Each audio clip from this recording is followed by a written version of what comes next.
राजा हत्याकांड ने पूरे देश में सनसनी मचा दी है। जिस तरह से इस केस की परतें दर परतें खुलती जा रही हैं, हर कोई हैरान है।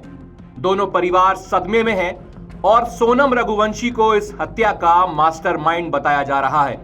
बुधवार को गाजीपुर से इंदौर लौटने के बाद सोनम रघुवंशी का भाई गोविंद राजा के कैट रोड स्थित निवास पर उसकी मां से मिलने पहुंचा।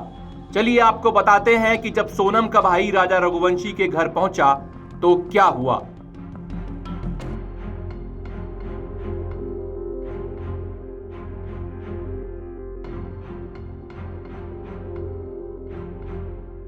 इंदौर में बुधवार को भावुक कर देने वाला दृश्य दिखा जब सोनम रघुवंशी का भाई गोविंद अचानक उसके जीजा राजा के घर पहुंच गया। घर में घुसने से पहले ही उसकी आंखें नम थीं। घर में दाखिल होते ही वह फूट फूट कर रोने लगा। राजा की मां भी उसे देखकर रोने लगी। उसने पहले तो राजा की मां के पैर छुए और माफी मांगी।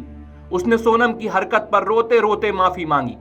उसने यहां तक कहा कि सोनम को फांसी होनी चाहिए। राजा की मां भी साथ ही साथ रोने लगी।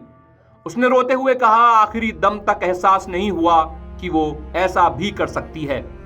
इस पर सोनम के भाई गोविंद ने कहा कि मम्मी, मैं खुद जाऊंगा उसकी पेशी करने, सब चीजें मैं खुद करूंगा, आपको कुछ नहीं करना है, सजा अब मैं दिलवाऊंगा।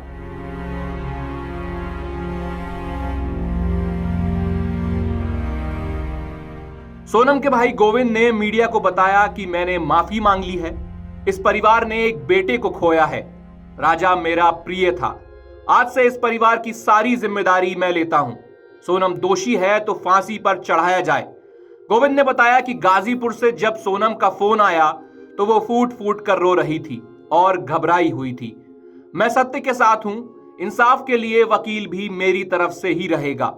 हमें पता होता तो कहानी यहां तक पहुंचती ही नहीं। जितेंद्र रघुवंशी हमारा कर्मचारी है, मौसी का लड़का भी है।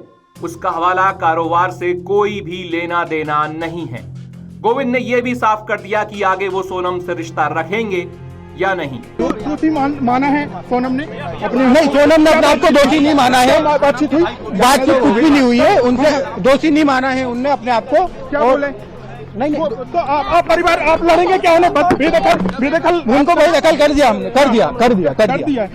आप केस लड़ेंगे राजा की तरफ से? राजा की तरफ से हम केस लड़ेंगे। आप सारे संबंध तोड़ देंगे सोनल के साथ? बिल्कुल तोड़ दिया हमने संबंध। निकाले गए हैं इसके पहले? नहीं गए। आपको उससे कब शंका हुई कि राजा को उससे हत्या किया है? मुझे तो ये सब चीजें आपके थ्रू ही पता चल रही है और जो इनसे लिंक निकली है उसमें मैं बिल्कुल स्वीकार कर रहा हूँ। गाजीपुर में मिले थे तब आपने क्या सोचा?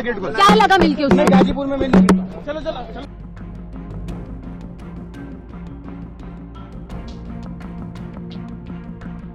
राजा और सोनम को लेकर भी बहुत से कयास लगाए जा रहे थे। इसको लेकर भी सोनम के भाई ने काफी कुछ साफ कर दिया है। आइए आपको बताते हैं कि सोनम के भाई ने राज और सोनम के रिश्ते को लेकर क्या कुछ कहा है। राज और उनके बीच में कहीं अफेयर था जो कि बिना इतना बड़ा, क्योंकि वो दीदी से दिखाने के लिए बोलता था। नहीं, वो परमानेंटली हमेशा 24 घंटे सिर्फ दीदी बोलता था। ये कि उसके राज की जो घर वाले हैं, उसकी बहन माँ वगैरह, वो भी यही बयान दे रहे हैं शायद मीडिया में।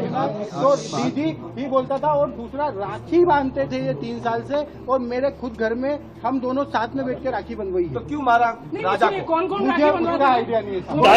गाजीपुर वो पहुंची। गाजीपुर में पहुंचने के बाद उसने सबसे पहला कॉल आपको किया। उस कॉल में उसने क्या बताया, क्योंकि लगातार इतने दिनों तक वो गायब थी। पहला कॉल आपको गया गाजीपुर से, क्या बातचीत की? क्या उसने अपराध कबूला था तब? नहीं, उस समय वो सिर्फ रो रही थी, फूट के रो रही थी। क्या भैया मैं यहाँ पे हूँ और ढाबे पे हूँ। मैंने वो ढाबे वाले से बात करी, उससे बात नहीं करी। मैंने ढाबे वाले से बात करी कि भैया इस केस को तुम सिर्फ सोनम रघुवंशी गूगल पे लिखोगे, पूरा केस खुल जाएगा।